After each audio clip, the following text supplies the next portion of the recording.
But yeah, I think that's definitely a flight needed place. The fact that the weapon mod boxes are all like dotted all over the place, high above you, kind of indicates that. But I gave it a decent shot, so we will move on. So, mission.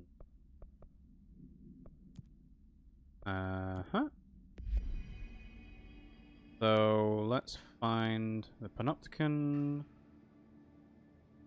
So, if we go back to logistics, then to security, then find Dylan. Okay. So, logistics.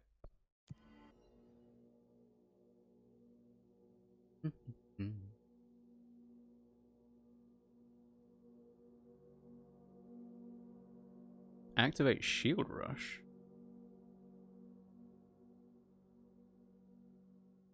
Oh, I don't have that as an ability unlocked yet. It'll be like the second or third tier on from shield barrage. Probably. Okay, so we head in the right direction.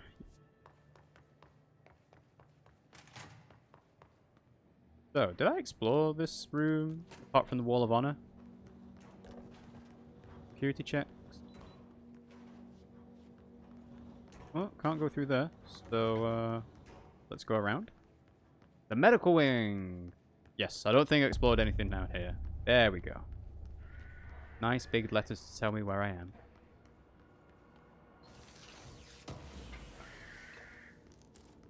Ooh. Level 6 clearance?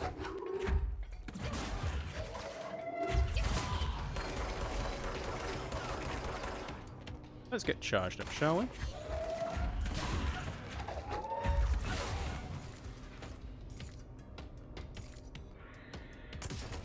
The fact that I can't hold that forever will get a little bit annoying for me.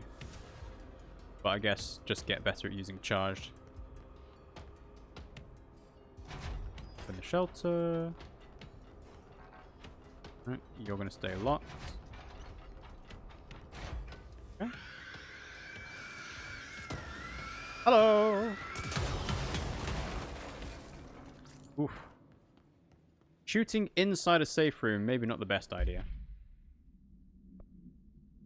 Weapon mods, we can get rid of some of these. So yeah, let's get rid of the common stuff.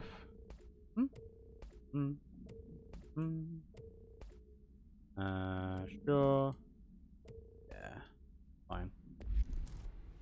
Making space, making space.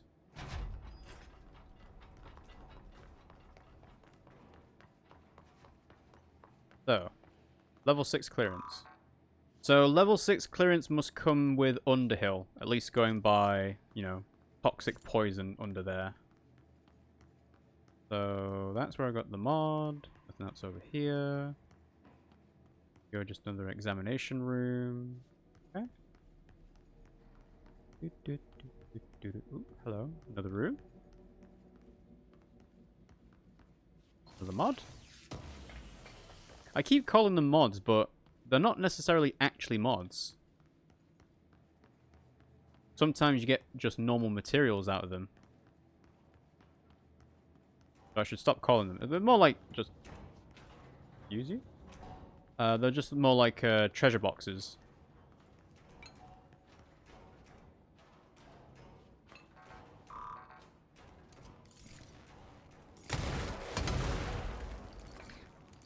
Taking explosive damage.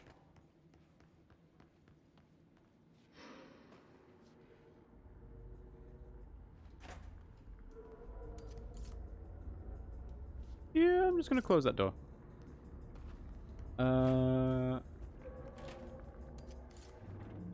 Yeah. Sure, okay. Well, now they see me.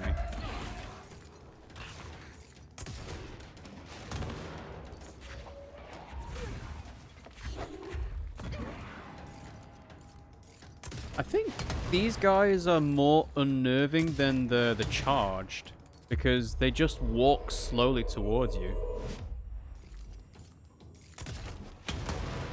Is this doing damage to me or something? Because I'm taking a lot of hits myself out of it.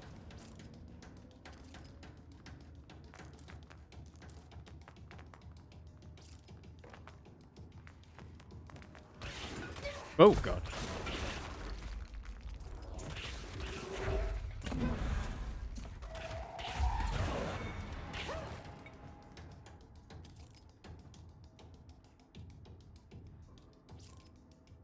No more? Alright, what about this door over here?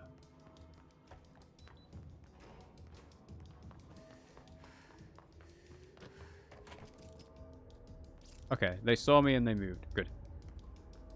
Music's still a bit intense. Mold autopsy?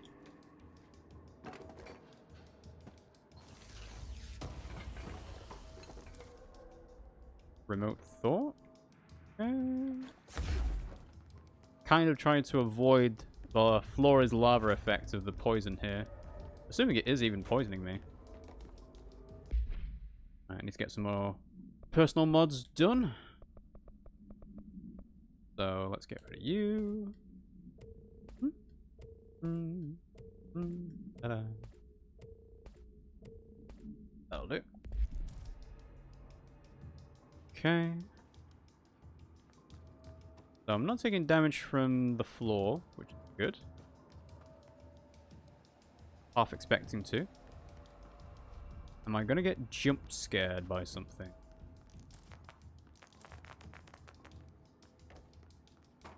Not yet. Okay. Alright, so far so good. So, we've got a bit of time to breathe. So let's go ahead and read that mold autopsy. So, mold autopsy. The deceased was a blank-year-old with no significant past medical history. The subject was brought in after being discovered in the active threshold in an early state of decay that is characteristically fungal-based in its appearance. During autopsy, the cadaver's pleural cavities were revealed to be entirely filled by the fungus known as the mold, to an extent that medical staff were forced to put on decontamination suits. The procedure was also hindered by anomalies such as the deceased's high body temperature and undulating torso muscles, presumably, but not provably, caused by trapped gases.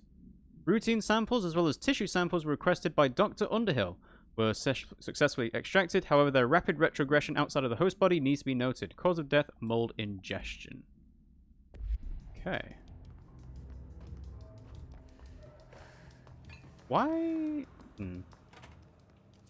This ain't the most appetizing thing to look at, but there must be a compulsion that causes people to start eating it, which is why they die.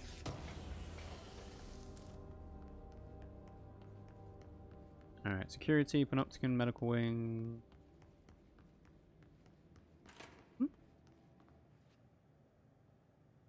Okay. Big important room.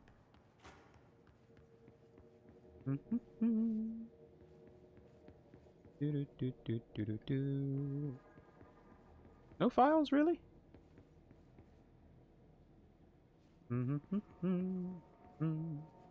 Wow, no files along this side of the office.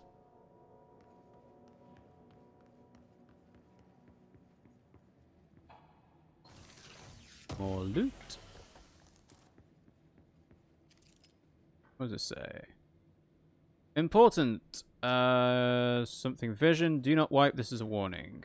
Writing this down so I don't forget. Saw this dream when I fell asleep during Dr. Darling's presentation. Food poisoning. I saw an inverted black pyramid, the board, the astral plane. Then a red pyramid appeared underneath. What's that? It felt scary and bad news. They moved on top of each other, like elevator lights. Going up, is this a sector elevator? Then they connected and docked. Oh shit! It's an hourglass, a doomsday clock. It started flashing wildly. The sand is leaving down. Oh no, felt terrible. Now it's all down and the red on top of this. Can't happen. We must stop this from happening. They rule us now. I woke up screaming. This is a warning. Okay. See, whoever had that dream, that's precognition. But that's only proven after the fact, unfortunately.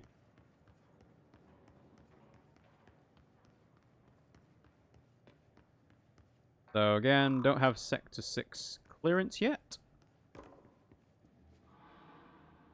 And we have a file. Below procedures. Alright. We'll carry on checking for other things along the side of the office though.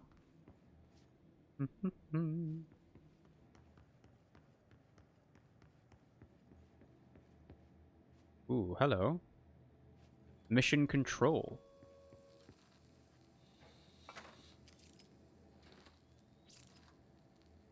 August 4th, 1964.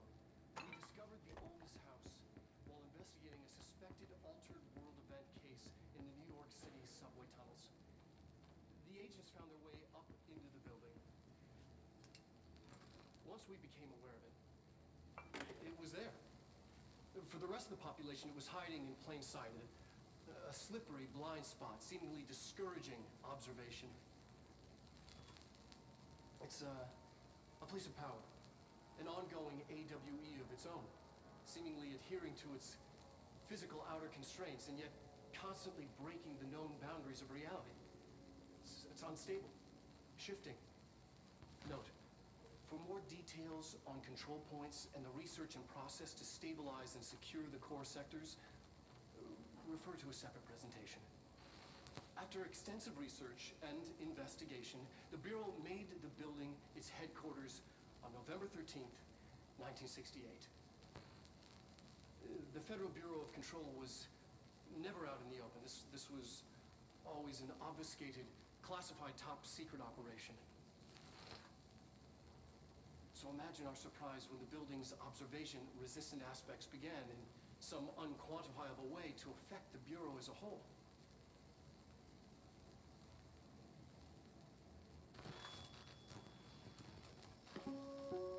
So it's not just the oldest house. All of the agents were also under the effects of the oldest house as well. Okay. Interesting.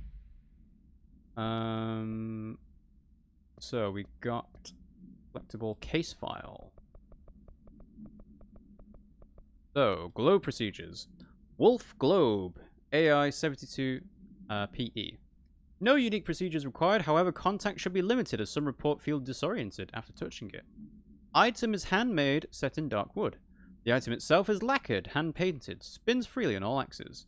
While the continents and oceans are recognizably those of Earth, careful examination has revealed numerous blanks and other geographic additions that do not exist on our planet. One of these islands has a city marked on it named Tan Relio. There are no signatures left by its maker. Physical contact renders subjects dizzy and disoriented, with some reporting a feeling of unfamiliarity with their surroundings. This effect seems to grow worse with prolonged contact, culminating in a sense of listlessness and depression. Suicide has been observed in blank handlers.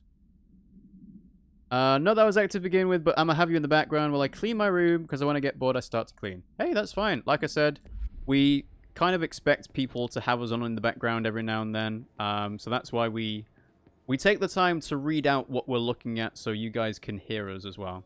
But yeah, cleaning your room is objectively a better use of your time because it is productive and you also like feel better for doing it because it's like, hey, I cleaned my room today, you know? So yeah, absolutely do that. Go ahead. Oh, uh-oh. P6 is what the Bureau calls Dylan. His cell's been breached. Has the Hiss found him? Are you there with him? Can you protect him? No answer from Polaris. Also, I was not expecting a body to be blocking that. So we've got a switch cord to go to the motel. So it looks like yellow lights always lead to the motel. This is security check. Can get this now. Whoa, Jesse. Whew. Didn't like that. And there's another one over here. Great. Another shelter.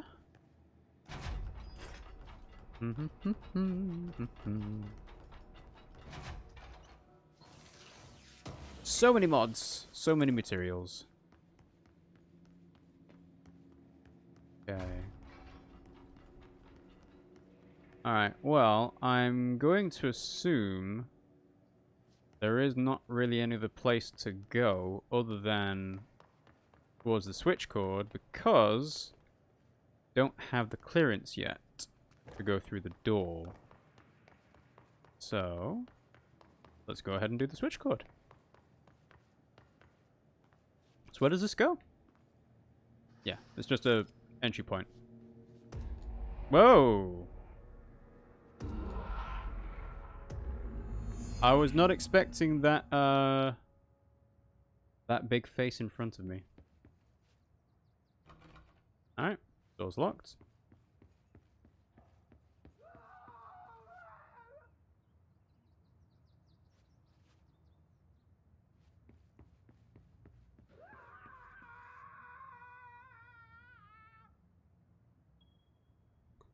That's mildly concerning. Hello?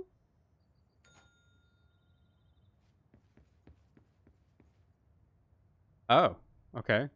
Everything's upside down. Alrighty then. So that's upside down. Sure. Okay. What about this room? This one's right side up.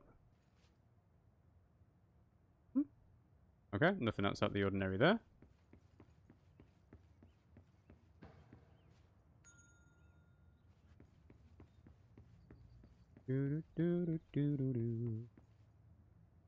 And nothing here, but the painting's upside down.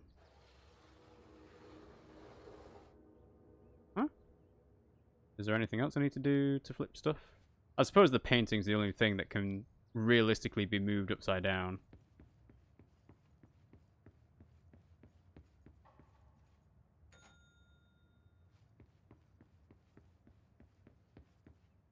Okay. And we have the keys. Cool. Alright, well, I'm sorry, dude, who is screaming in the background, but I can't really do anything for you, unfortunately.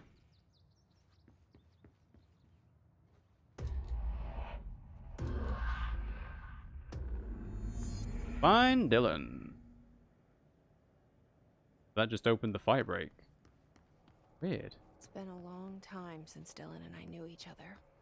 I've wondered about him. What kind of man he'd grow up to be. Were things as hard for him as they were for me? Maybe in here, they were even harder.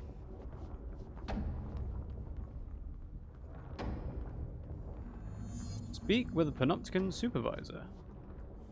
Langston. I have not heard about you before, Langston. And you have people with you. Alright, well. Hello, Langston. Oh, hello. Is there something I can help you with? I'm Jesse, the new director. I need to get inside. New director? Right. Well, okay. Hello, I'm Frederick Langston, the Panopticon supervisor. It's not the best time for a tour. We have hiss everywhere, numerous cell breaches, and system failures across the board, but you're the director, so here we go. Founded by Zachariah Trench, the Panopticon is our state-of-the-art repository for all altered items. I don't have time for objects, this. Power and... I was told Dylan Faden was kept here. Can you help me find him? Faden? Sure. Darling wanted him somewhere secure and isolated away from people. He's in the maximum security cells, upper level. The cell's been It's currently breached. A pressing matter, ma'am. We've got an object of power loose in there. It's wrecking the place. The Benikoff TV, it's a real doozy. Salvador took a team in to handle it, but no one's heard from them for hours. This is a Category 5 OOP we're talking about, and if we don't contain it soon, it will tear the Panopticon apart. And we don't want all those altered items getting loose, ma'am. No, trust me. Dylan's in there. Open the door, Langston. I'll handle it. If you say so. I usually tell first-timers not to touch anything, so, just do that. Here, Okay, I sure can do it thing. for you. And please, ma'am, call me Fred. Thanks, Really? Langston. Really? I think I'll call you Langston. Subdue the Benikoff TV object of power on the 4th floor.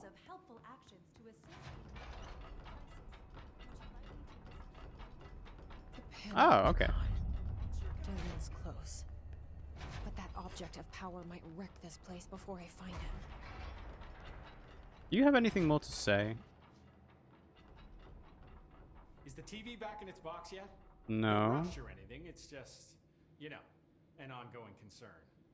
Yeah, I get that, but here we go. This is what I wanted. Alright. So, working at the Bureau. Do you like working at the FBC? Sure. I mean, yeah, the drama's a bit much, but I get better benefits here than I would over at the Postal Service. I checked. Better healthcare. That's not to say I don't like my job, ma'am. Been here over 15 years. No one knows the Panopticon collection better than me.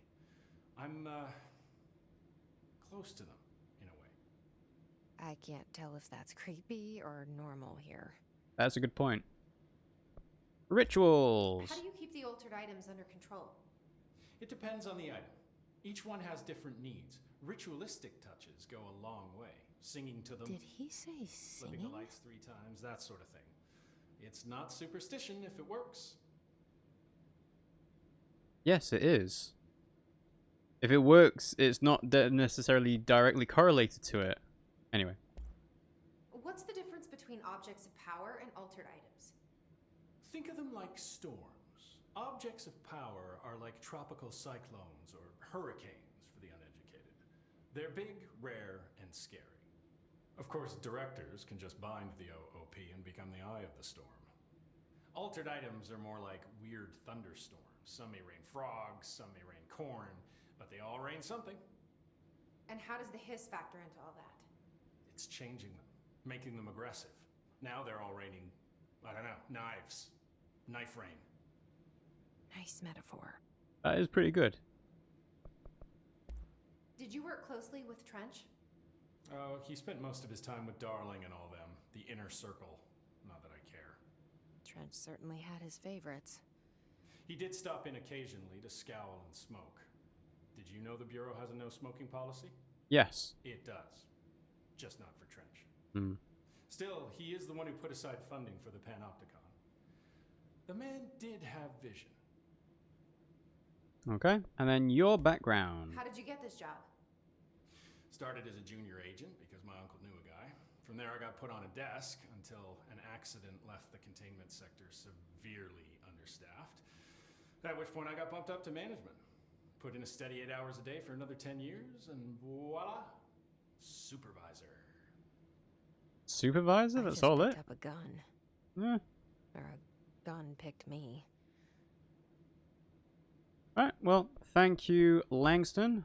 I'll see you later, Langston. We'll see you later. I'll be here, like Yep. always. So, I guess the next thing to do is to find a control point, because I still haven't actually found one for this. Ah, here we go. Okay, cool. Yeah, you know what? I think now's probably a pretty good time to think about calling the stream for today, because I have a feeling the Panopticon has quite a lot to explore to it. Just a hunch. Yeah, I think we're going to call it for today. So, thanks for watching the stream, guys. Hope you enjoyed it. If you did, and you haven't already, you can follow us at twitch.tv/RiggyRob and click on the heart icon. That will give you a push notification on your phone or an email notification to say, hey, we're live. And, you know, just generally, if you're on Twitch at the same time as us, then you'll have a list of icons on the left-hand side that say, hey, channels you're following are live right now and we're playing. You can also subscribe to us because we're Twitch affiliates. And we've put up a concurrent sub goal of 25 Twitch subscribers. Now, that is a lot, and I'm still very thankful for the generosity of everyone who met the last sub goal at 15. 25 is quite a big stretch, I know. So at that sub goal, we will cut Pimmsy's hair and donate it to, you know, make wigs for children who don't necessarily have that hair because they're suffering from leukemia or suffering from cancer for charity. Or we could also do a mystery goal, and I will explain what the mystery goal is. But I would we'll wait until we actually do the head shaving thing, which is what we did for, which is what we're going to do for meeting the last sub goal. So yeah, we'll keep it close to the chest and tell you then. I'll make sure this goes up onto YouTube. So I've been splitting those up into kind of like 25 to 30-ish minute episodes. Sometimes they're a little bit longer just because that's the way how the stream goes. But that's youtube.com, RiggyRob, Pimmsy Play. Links in the chat now. And you can also follow us on Discord and Twitter and all those things. And again, I'll say that every like on a YouTube video, every comment on a YouTube video, every follow on Twitch, every subscription on YouTube, every paid subscription on Twitch, every follow on Twitter, every join in Discord, all those things all helps us out because it just like expands the audience of people that we can reach out to. And it means that we get to do more fun things like, you know, with the sub goal, shaving a head and mystery stuff as well. And that's what we want to do. We want to like try and make more interesting stuff for you guys, for your entertainment. That's always nice. In terms of our schedule, we have a schedule of Mondays, Wednesdays, Fridays, and Sundays. So that's 8 p.m. UK time on the weekdays. So 3 p.m. Eastern, 12 p.m. Pacific. And then 10 a.m. on Sundays, which is 5 a.m. Eastern, 2 a.m. Pacific. So next Friday, hopefully, Pimmsy will be feeling well enough to go ahead and shave my head. We're going to be using beard trimmer for it, so it's not going to be a quick thing. We do have like different length heads for the razor, so we can always do like a little bit of a styling thing. Like Pimmsy said she wanted to give me the Mohican. Oh no, not the Mohican, the mullet. And then I'm sure she'll have a play around with like, oh, this is what Rob would look like at 80, and just, you know, have the sides of my head and then completely bald on top and stuff like that. And we'll do beard and stuff and everything as well. So yeah, so that's what we're hoping for Friday. Might not happen, maybe, but hopefully we will. So yeah. So yeah, thanks for watching the stream, guys, and I'll see you all next time.